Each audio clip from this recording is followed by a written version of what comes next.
Pag sinabi nating CBA kasi ito yung kasunduan mismo ng institusyon sa kanang union, economic, political, sa social aspect.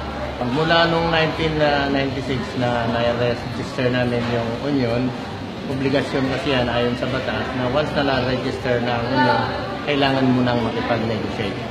Ngayon, nag-start ang usapin namin ng CBA 1997. Doon na rin nag-start yung init, yung gulo dito sa Mabini Colleges after nung certification election namin.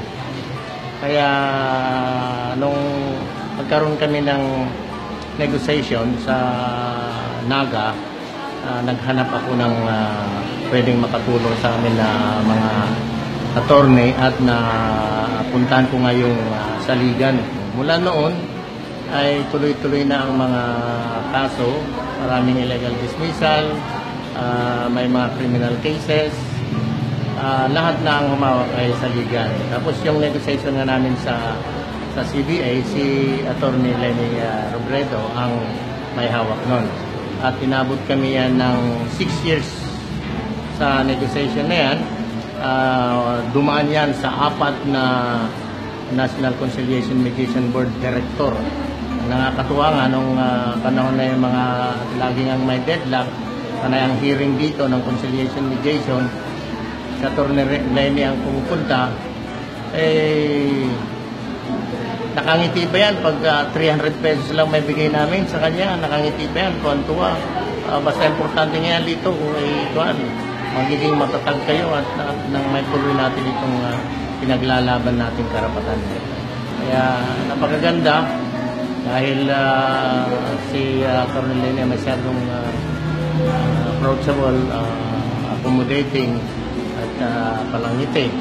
At yung mga trainings nila, karamihan sila din ang mga speakers training namin, sila na rin yung nag-mold sa amin ng tamang leadership at tamang mga legal na basihan para sa aming mga galaw, para hindi kami makitaan ng mga butas. Ang laki ng improvement dahil doon sa pagkaayos ng relasyon ng union sa kanang management.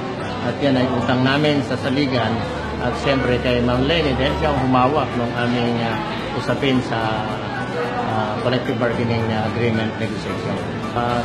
Nung ang nabanggit ko sa management na yan kay Attorney Lenny, meron tayong napakalaking utang na loob dyan dahil kung hindi dahil sa kanya, nung pagpupunta-punta niya rito na halos di man lang namin nabigyan ng kompensasyon, ay wala tayong magandang relasyon sa ngayon.